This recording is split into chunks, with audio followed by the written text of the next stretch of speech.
The following is a class on the Srimad Bhagavatam, first canto, 9th chapter, text number 48, given by His Divine Grace, A.C. Bhaktivedanta Swami Prabhupada, recorded on June 14th, 1973, in Mayapur, India. This full hall would have been compact. This is the difference between India and foreign countries. They are receiving this message of Krishna consciousness very seriously. Here they are rejecting. The Indians, they are rejecting. There is a proverb, আপন ধন বিলায় দিয়ে ভিক্ষা মারের কাছে.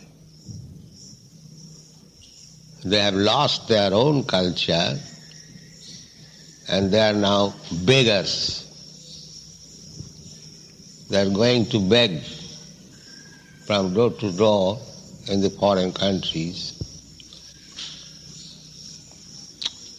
When I was speaking in Berkeley University, sometimes in the year 1966, one Indian student stood up and he said, Swamiji, what this Krishna consciousness movement will do? We require now technology.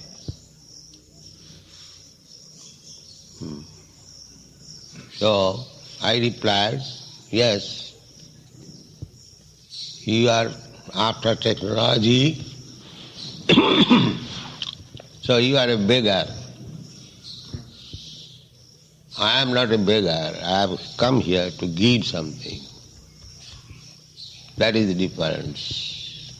I have come here to give some culture, and you have come to imitate the Western civilization by technology. That is the difference. You will remain a beggar, I shall remain a giver. That is the difference. So still I am maintaining that position of giving, not taking.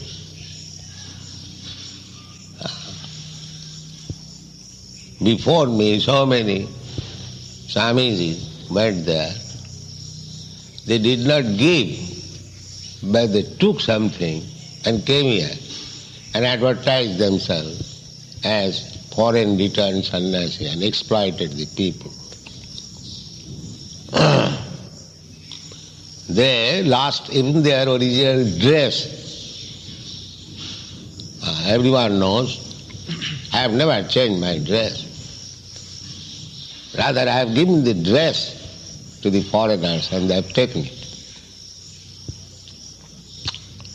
The Ramakrishna Mission people came to request me that I dress myself in coat, pant, hat. Because they are so-called Swamis, they are dressed in coat, pant, hat. So, this is a culture. This culture is meant for the human society. Fortunately, this culture developed on this land of Bharatvarsha. Unfortunately, the people are so much bewildered that they are giving up this culture. That is the most regrettable portion of our movement. Anyway, my mission was that I shall go to America And if some of the American boys and girls, younger section, would accept it, then I'll bring them here to show these rascals that how great this culture is. So, portion of the population they are realizing now. Now here is a word, Gandharin cha tapassini. Gandhari, the wife of Dhritarashtra, he is qualified here with as tapassini. Tapassini. She was a householder, wife, having children, not only one children, she had 100 sons. But still she is addressed here as tapassini. Tapassini means one who undergoes austerity. Because this human life is meant for practicing austerity. Human life is not meant for extravagance. Tapasya, tapodivyam, jena, suddhit satya. This is the principle of human civilization. Suddhita satya, existence. Our existence, we are eternal. Every living entity is eternal. But we are subjected to birth and death. Why? Because we are not pure. Just like when you are impure, some disease infects. If you are pure, follow the hygienic principle, you will not be infected. Similarly, this existence, material existence, we, every one of us, part and parcel of Krishna originally, the same purity, qualitatively. The Krishna is the supreme pure, we are also pure, because we are part and parcel of Krishna. Just like a small particle of gold is also gold. The value is gold. It is not iron or something low-grade metal. The same. Similarly, as Krishna, ajopi san abhyatma, in the Bhagavad Gita it is said, Krishna is aja. He never takes birth. Bhutanam Isharopi san, although he is the Lord of all living entities, still by his desire he appears.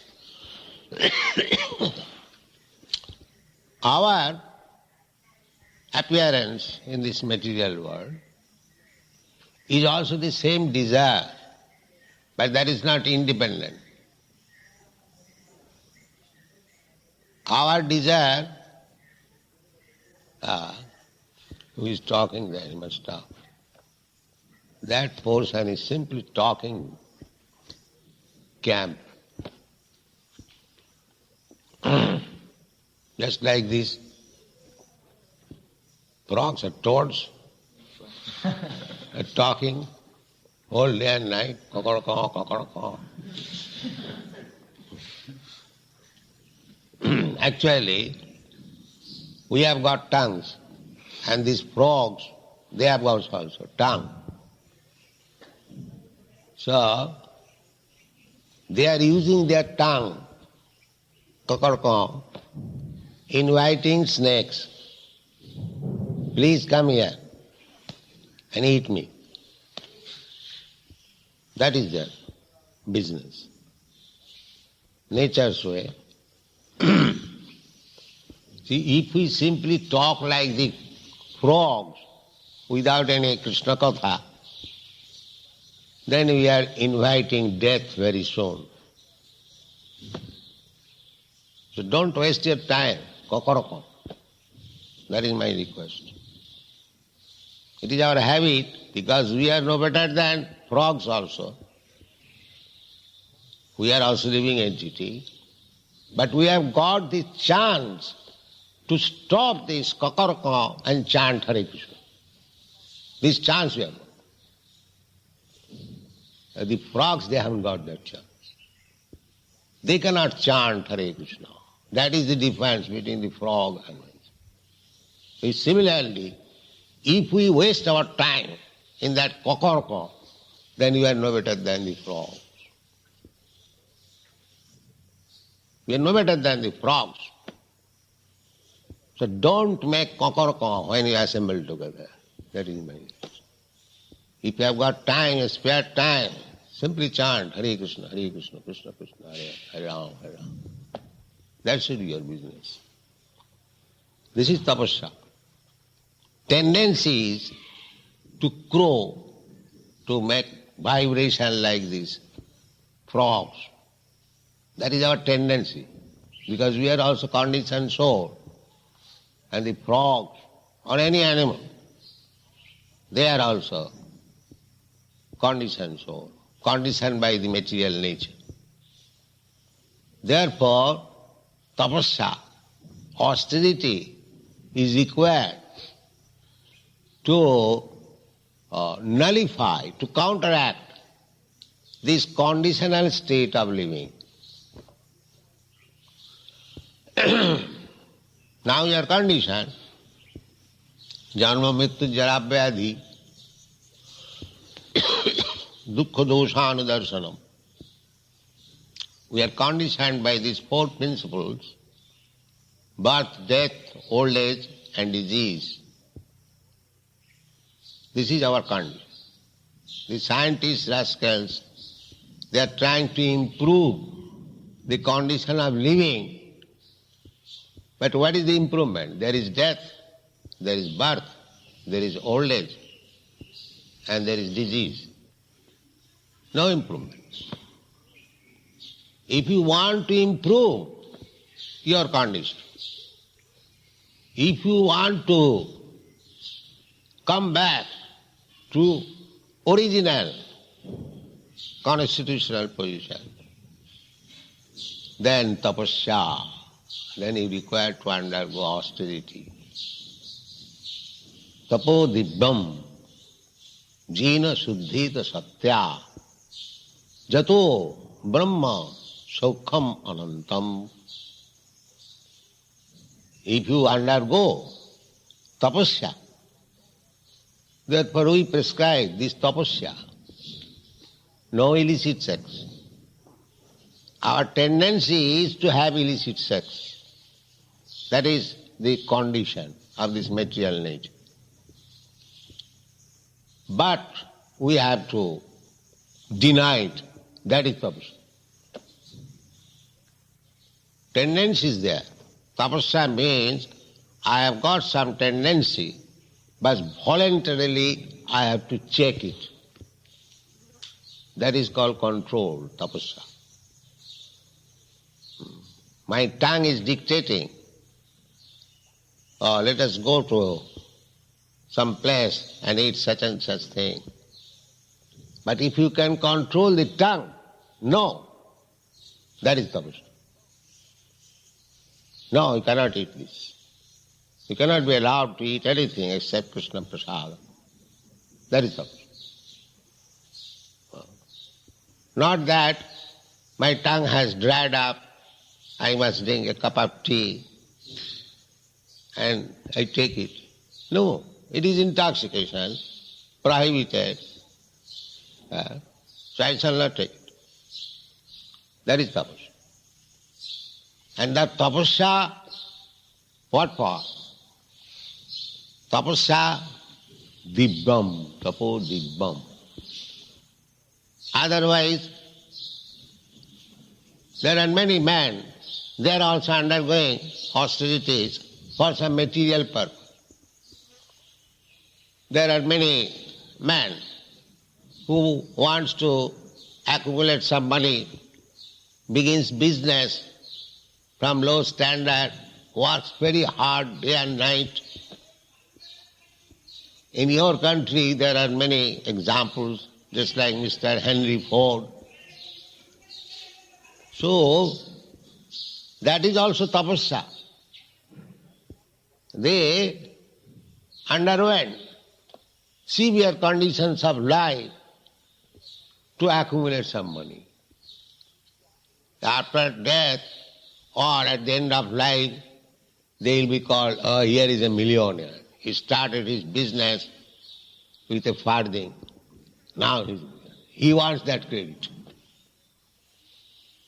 No, not that kind of tapasya. Because that accumulation of wealth, millions of dollars, will be finished after this body is finished. After death, he cannot take away the millions of dollars with him next life. But they do not know that there is next life. Next life he may become a dog. Then what these millions of dollars will help him? That he doesn't know. Therefore, tapo dibbam. Take austerity penances for reviving your original consciousness, Krishna consciousness. For that purpose you undergo austerity. Otherwise, if you simply undergo austerities, penances, hardship for some material gain, then it is waste of time, defeat, parabhava. Parabhavastavat abodhujat. Because he is a full rascal, he does not know what for hardship should be taken. Just like Hiranyakashipu, he also underwent tapasya. The whole universe became tremble. Brahma came, why you are undergoing such severe tapasya? On one finger he stood up and undergoing tapasya. And Brahma came, what is your purpose of this tapasya? Sir, I want to be immortal. So that is not possible. You cannot become important. Then, in so many ways, he wanted to become immortal. What is the purpose of becoming immortal? There are many trees standing for 10,000 of years. That is very successful life, to stand in a place for 10,000 of years without any movement, or prolonging life for many thousands of years. Brahma lives also for many millions of years. So people are misled in this way. They undergo hardship for some temporary gain, which is condemned. Shastra says that if you take hardship, if you undergo tapasya, it must be for realization of God. Tapo dibbam. That will give you permanent happiness. And if you accept hardship for anything material, it may give you temporary so-called happiness, but with the end of your body, everything will be finished. Therefore, this tapaswini,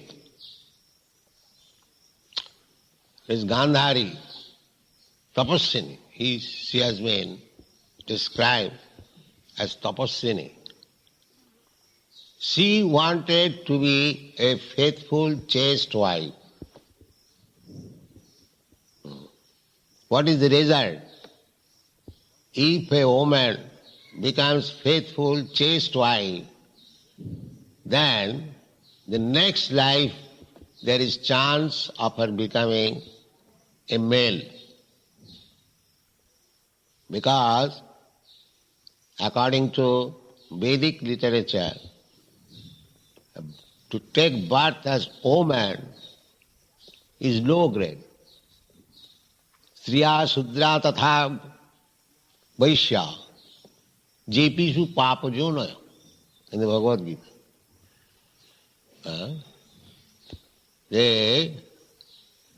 As there are higher grade and lower grade births, so according to Vedic understanding, the woman, the body of woman is lower grade birth. Therefore, if she is fortunate to have a good husband, devotee, and if she becomes faithful to that husband, then her life is successful. That is called tapasya. Gandhari did it. Gandhari in India still, marriage does not take by canvassing all of a sudden. The father and mother, especially in aristocratic family, royal family, even in Western countries, the father and mother selects the husband or wife. Even in England, the King Edward VIII, he was intimately in friendship with a common girl, so the state would not allow him that you can marry a common girl. So at that time the Prime Minister was Mr. Baldwin. He said to him that either you have to give up the company of that common girl, or you have to give up this empire. So out of sentiment, he gave up the empire. Later on he was very sorry. And his second brother, George VI, George VI means the father of the present Queen Elizabeth. So, still this is current in aristocratic family that the husband and wife should be selected by the parents. So Gandhari, she was the daughter of Afghanistan, Kandahar, still the name is there, Kandahar, Gandhar. Formerly the name was Gandhar. So Gandhari means the daughter of Gandhar country. So, when she was informed that her would-be husband is a blind man, Dhritarashtra was blind from birth. So, immediately she practiced austerity. Voluntarily, she closed her eyes with cloth, that she would also live as blind. My husband would be blind, so although I am not blind, I must live also as blind. This is the beginning of austerity, Gandhari. So Gandhari was so faithful. One of the most exalted, chaste wife mentioned in the Shastras, Gandhari, that in all conditions she followed the husband. At last, when everything was finished in the battle of Kurukshetra,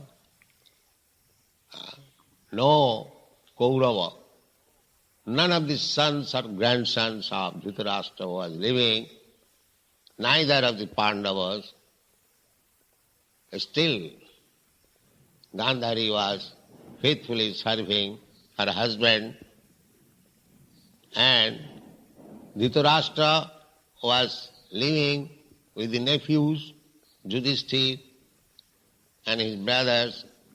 They were keeping the uncle very comfortably as elder uncle, all respect. But Vidur came there and he criticized him that you have no shame. You all along remained enemy to your nephews. Now your nephews have killed all your descendants and you are living here just like a dog.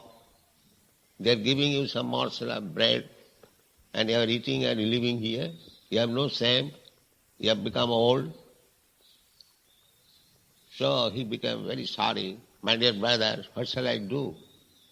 Please come immediately along with me and come to the forest.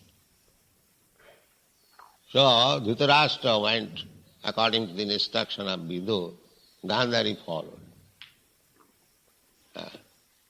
Gandhari never said that I am now old, I have lost my children, these nephews, they are taking care of me, where shall I go with my husband? No, she also went. So there are many good qualities in Mahabharata about Gandhari. Therefore she is described here as Tapaswini. Tapaswini. Very chaste, faithful wife, ideal wife. Gandhari, Tapaswini. What is the part reading? Dhritarashtra and Gandhari, the father and mother of Duryodhana and his brothers, were the elder uncle and aunt of Maharaj Yudhishthira. After the battle of Kurukshetra, the celebrated couple, having lost all their sons and grandsons, were under the care of Maharaj Yudhishthira. They were passing their days in great agony over such heavy loss of life, and were practically living the life of ascetics. Because he was elder uncle, Yudhishthira Maharaj was coming in the morning to offer obeisances. And one morning when he came, he saw there is no Dhritarashtra and her aunt. He became very much disappointed because he was conscious that they were living in very aggrieved condition. So might be I have offended them, so therefore they have left my home. That is also you'll find. Then Narada came. They don't bother. They have gone to the forest to live as ascetic. Don't try to bring them back. Go on. The death news of Bhishma Deva, uncle of Dhritarashtra, was another great shock for the king and the queen, and therefore they required solace from Maharaj Yudhishthira. Maharaj Yudhishthira was conscious of his duty, and he at once hurried to the spot with Lord Krishna and satisfied the begrieved Dhritarashtra with kind words, both from himself and the Lord also. Gandhari was a powerful ascetic, although she was living the life of a faithful wife and kind mother. It is said that Gandhari also voluntarily closed her eyes because of the blindness of her husband. A wife's duty is to follow the husband cent per cent, and Gandhari was so true to her husband that she followed him even in his perpetual blindness. Therefore, in her actions, she was a great ascetic. Besides that, The shock which she suffered because of the wholesale killing of her 100 sons and her grandsons also was certainly too much for a woman. But she suffered all this just like an ascetic. Gandhari, although a woman, is no less Ascetic than... means who voluntarily suffers all kinds of suffering. Titiksava, the exact word. Titiksava karunika, Sridam sarvabhutana, ajata sattarva shanta sadhava sadhu bhusana. Sadhu means that he must be tolerant, just like Haridas Thakur. You know how much tolerant he was. So titiksa. So titiksa is the qualification of a Brahman. Samadhama titiksha, tolerant. You cannot expect any peaceful life in this material world. That is not possible. Therefore, in all conditions, in order to execute Krishna consciousness, he must be tolerant. Tang titikhasya bharat. Krishna advised to Arjuna that there will be some material pleasures and not pleasure, displeasures. So pleasure is also here, displeasure. They do not know. So Krishna advised, Tang titikhasya bharat. Agamapaina anitya. Tang titikhasya bharat. These such things come and go. Don't bother much. Try to become tolerant and execute your own business. Similarly, we live together. There may be some inconvenience. You are brought up in a different standard in Europe and America, and in India. It may be difficult because we haven't got all the facilities, but you learn tolerance. Execute Krishna consciousness. That should be our business. Tang titikhasava. Matra sparshasta konteya. Shitasna sukhadukhada. Agama apaina anitya. Tang titikhasya bharat. So, for life of austerity, Krishna consciousness life means the life of austerity, tapasya. It is not extravagance. So we have to learn titikha. That is one of the qualifications of the Brahman. Then? Gandhari, although a woman, is no less than Bhishma Deva in character. They are both remarkable personalities in the Mahabharata. That's all. Hare Krishna.